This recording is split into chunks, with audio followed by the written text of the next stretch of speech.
Sophia Qureshi पर दिए गए विवादित बयान का मामला भी ठंडा भी नहीं पड़ा था कि इसी बीच प्रदेश के उप मुख्यमंत्री जगदीश देवड़ा के एक बयान पर विवाद शुरू हुआ। पहलगाम आतंकी हमले के बाद भारतीय सेना के द्वारा पाकिस्तान में हुई कार्रवाई को लेकर डिप्टी सीएम ने कहा कि देश की सेना और सैनिक मोदी जी के चरणों में नतमस्तक है। उन्होंने जो भी जवाब दिया उसकी जितनी सराहना की जाए उतनी कम है। तो वहीं कांग्रेस ने इस पर सेना के अपमान करने का आरोप लगाया है बीजेपी पर। यशस्वी प्रधानमंत्री जी को हम धन्यवाद देना चाहेंगे और पूरा देश की वो सेना, वो सैनिक उनके चरणों में नतमस्तक है।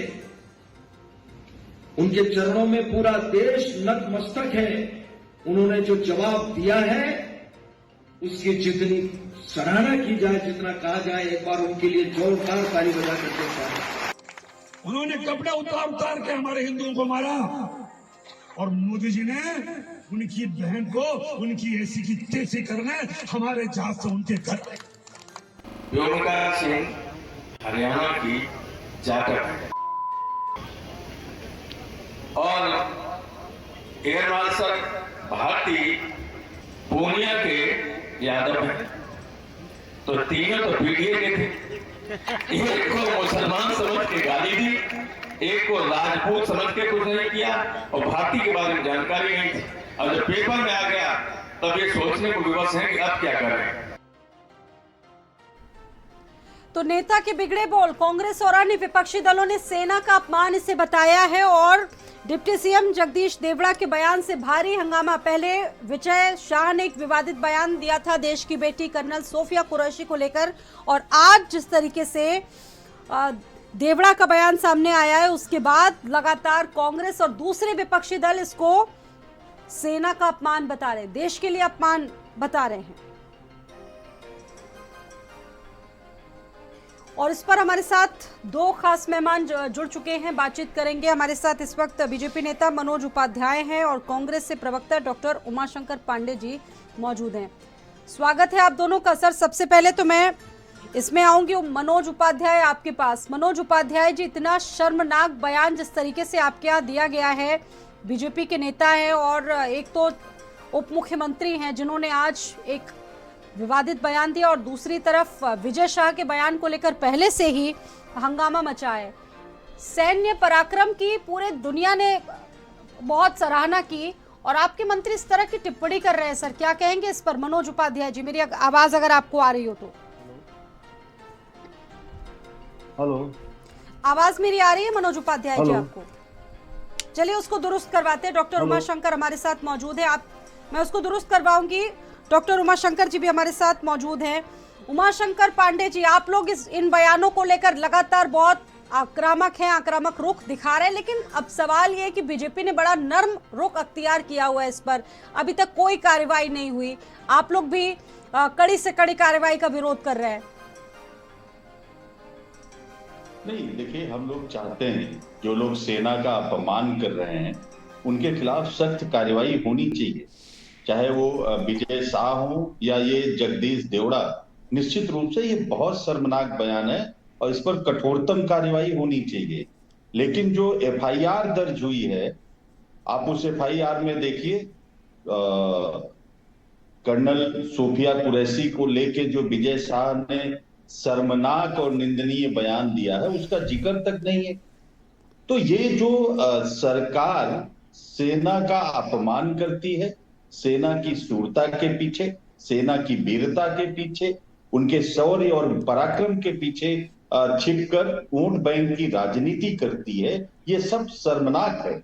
और ये ऐसे नहीं है, आप इस पूरी क्रोनोलॉजी को समझिए। आपके दर्शकों को मैं बताना चाहूंगा, पीछे जब सर्जिकल स्ट्राइक हुई तब भी सेनाओं के, शहीद सेनाओं के बड़े बड़े होर्डिंग लगाकर उनसे, उनके नाम पर मोदी जी ने वोट मांगे कि जो पहली बार रजिस्टर्ड हो रहे हैं 18 साल से 18 साल की उम्र में आए हुए हमारे युवा, क्या देश के शहीद सैनिकों के नाम पर एक वोट देंगे?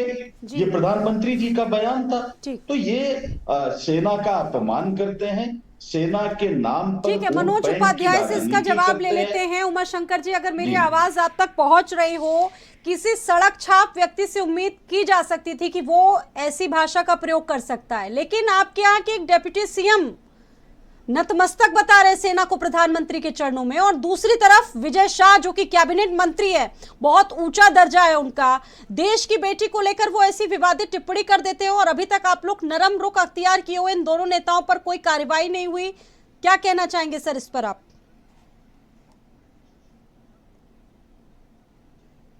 नहीं है, हमारा कोई जो है नरम रुख नहीं है।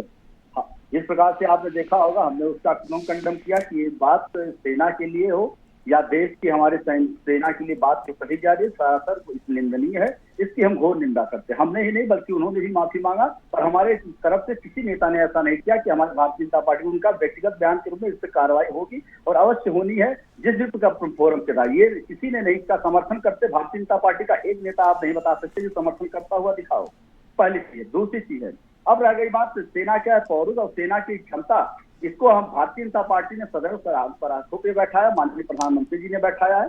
और इसके लिए जब उसमें पहले अभी हमारे कुछ मित्र हमारे बोल रहे थे, पहले जो स्ट्राइक थी, जब उनके राहुल गांधी ने जो है उसी सेना के प्रतिनिधि, तो कार्रवाई क्यों नहीं की? मनोज उपाध्याय जी जवाब देंगे आप इस पर, कार्रवाई क्यों नहीं हुई? सेना का अपमान जिसे बताया गया, आप लोग खुद कह रहे हैं कि आप बीजेपी से सहमत नहीं रखते, तो आपने कार्रवाई क्यों नहीं की? संवैधानिक पद पर अगर कोई व्यक्ति बैठा है, इस तरह के बयान देगा, तो क्या उसको स्वीकार कर लिया जाएगा? पहले मेरी बात सुनिए मनोज उपाध्याय जी। क्या कोई डिप्टी सीएम हो या कुछ भी हो, बिल्कुल गलत है। इसके लिए कोई पट नहीं है। लेकिन आगे बात किस परिवेश में कहा जा रहा है, इसको हमें देखना है। लेकिन हाँ, सर अगर और किसी ने कह दिया होता तो आप लोगों ने हंगामा मचा दिया होता। यही बयान अगर दूसरी दलों की तरफ से आते तो क्या आप लोग विरोध नहीं करते? तो क्या इसको अपमान नहीं बताते? तो भी क्या ऐसे नर्म रुख अख्तियार किया जाता? मनोज उपाध्याय जी आपके यहाँ से। देखिए स्वाति जी, बिल्कुल आपकी बात सही है, लेकिन हमने कहा ना कि इसके पहले चाहे राहुल वाड्रा का बयान ले लिए, चाहे रामगोपाल यादव जी का बयान ले लीजिए, हम कंडम कर रहे हैं, हम इसको एक्सेप्ट कर रहे हैं कि हमारे उस नेता ने गलत किया है, सरासर निंदनीय है। इन लोगों ने, मेरे मित्र बैठे हुए काबिल बता दे, राहुल वाड्रा का बयान जो हमला के बाद हुआ था, आतंकी हमला के बाद सही है या गलत है, इनकी हिम्मत नहीं बता सकते। हम तो कबूल नहीं ना। कौन से बयान की बात कर रहे हैं? आपके बयान का एक प्रतिष्ठित चैनल है, कौन से बयान की बात कर रहे हैं? भारतीय जनता पार्टी का एक नेता नहीं कह रहा कि हम उनके साथ खड़े हैं, लेकिन इनके नेताओं का जब बयान आता तो पूरी कांग्रेस नहीं, साथ खड़े होने का मतलब नहीं है कार्रवाई करिए। उन्होंने सेना का अपमान किया है, सेना के शौर्य पर, सर सेना के डिप्टी सीएम ओहदे का एक व्यक्ति, सोचिए मुख्यमंत्री के बाद दूसरा सबसे बड़ा ओहदा डिप्टी सीएम का होता है, उप मुख्यमंत्री का होता है। उप मुख्यमंत्री जिस व्यक्ति का पद हो, वो ऐसी अमर्यादित भाषा बोलेगा देश की सेना के लिए, तो इसको क्या स्वीकार किया जाएगा? और आप कह रहे हैं कि बीजेपी स्वीकार नहीं करती है। अगर स्वीकार नहीं करती है तो इतना नर्म रुख क्यों, कार्रवाई क्यों नहीं? सर यही सवाल तो पूछा जा रहा है। ठीक है उमाशंकर पांडे जी, करिए, संवैधानिक पद से हटाइए। बिल्कुल आपके, मैं आज भी कह रहा हूँ, भारतीय जनता पार्टी जो है हमेशा बता के कोई कार्रवाई आज तक हमने नहीं किया है। हमने कार्रवाई भी करेंगे, आपके सामने भी आएगा। हम लगातार इस बात के लिए कहते आए हैं कि बिल्कुल हम इसका समर्थन नहीं करते हैं, कार्रवाई भी होगा। जब ये हमला हुआ था जो है पालनगांव, तब भी लोगों ने कहा था कोई कार्रवाई नहीं होगी, हमने कार्रवाई। उमाशंकर जी, ये देश का दुर्भाग्य है जहां पर सेना के पराक्रम को दुनिया ने देखा, उसके शौर्य को जिस तरीके से दुनिया ने देखा, पूरी दुनिया ने सलाम किया, जिस तरीके से हमारी सेना के पराक्रम ने दुश्मन देश को जवाब दिया है, स्ट्राइक की। सर आपके भी सहयोगी दलों में कुछ ऐसे नेता हैं जिनकी टिप्पणियां निकलकर सामने आ रही है, कोई सेना की धर्म पूछ रहा है, कोई जात पूछ रहा है। रामगोपाल यादव की टिप्पणी को लेकर आपने भी सुना होगा, उन्होंने भी कुछ ऐसी बातें की हैं व्योमिका सिंह पर। सर उस पर कुछ कहना चाहेंगे आप उमाशंकर जी? क्यों ऐसा बार बार हो रहा है? बिल्कुल बिल्कुल, देखिए पूरा देश एक है।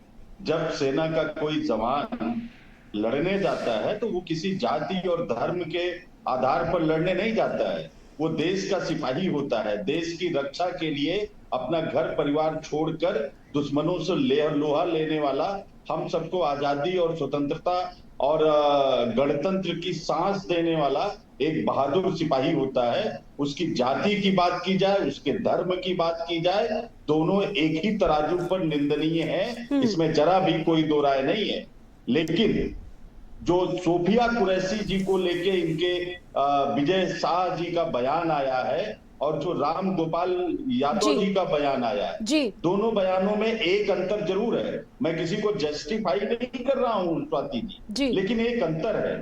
हम पाकिस्तान हमारा दुश्मन देश है, हम उससे युद्ध लड़ रहे हैं। उसने हमारे कितने निर्दोष लोगों की जानें ली हैं, हमारे सैनिकों को शहादत दी है।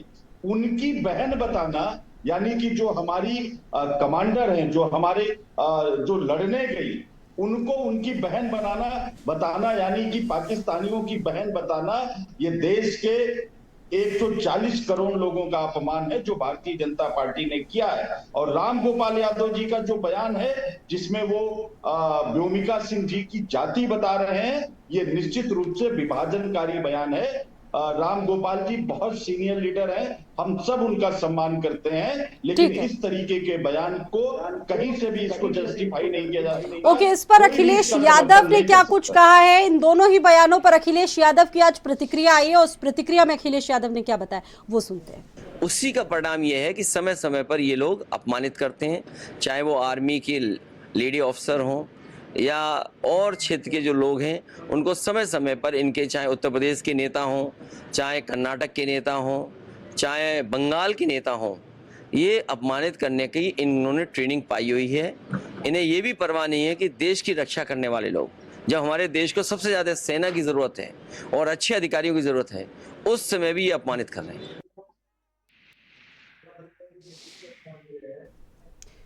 तो अखिलेश यादव को भी सुन लिया आपने। अखिलेश यादव ने भी ये जो जिस तरीके से शर्मनाक बयान दिए गए, शर्मनाक रिमार्क किए गए, टिप्पणियां प्रस्तुत की गई हैं देश के वीरों के लिए, उन वीरों के लिए जिन्होंने जिस तरीके से अपना पराक्रम दिखाया, बहुत सारे सवाल उठ रहे हैं और अब इसको लेकर क्या कार्रवाई होती है देखने वाली बात है। और हमारे साथ गेस्ट पैनल जुड़ा हुआ है मनोज उपाध्याय, आप लगातार देख रहे होंगे सैन्य कार्रवाई पर अगर इस तरह की चीजें उठती है तो सर सवाल तो पूछे ही जाएंगे। अब चूंकि आपकी पार्टी से जुड़ा मसला है, अब आप भले ही इस मसले में कुछ खुलकर ना बोल पाए, लेकिन आप भी जानते होंगे कि कितनी घृणित बात कही गई है। स्वाति जी, मैं ना बोल पाऊं, मैंने तो हर जगह बोला, हमारे सारे नेता इस बात के लिए बोल रहे हैं। बल्कि अभी हमारे मित्र ने जब कहा तो इन्हीं बातों को हम आते हैं, आज सेना के युद्ध की बात, पाकिस्तान को दुश्मन की बातें बता रहे हैं। और जब इन्हीं के मंत्री, इन्हीं के सीएम, इन्हीं के नेता जब कहते थे कि पाकिस्तान से युद्ध करना नहीं, उनसे समझौता करना है, ऐसे बयान का समर्थन ये लोग करते दिखे।